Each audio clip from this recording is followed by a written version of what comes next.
Hi everyone, in today's video I'm going to show to you how to delete search history on Google Chrome laptop. So the first step is to simply tap on these three dots in the top right corner and then simply go to settings.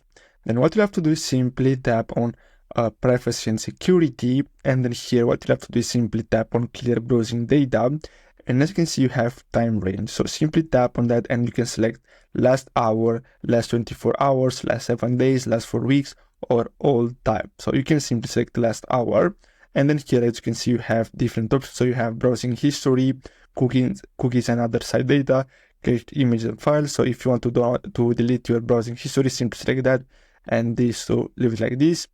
Or if you want, you can go to advanced, and here as you can see you have more options. So you have passwords and passkeys, autofill form data, site settings, hosted app data. Then what you have to do is simply click on clear data. Basically that's all you have to do. So I really hope you found this video helpful. Thanks for watching.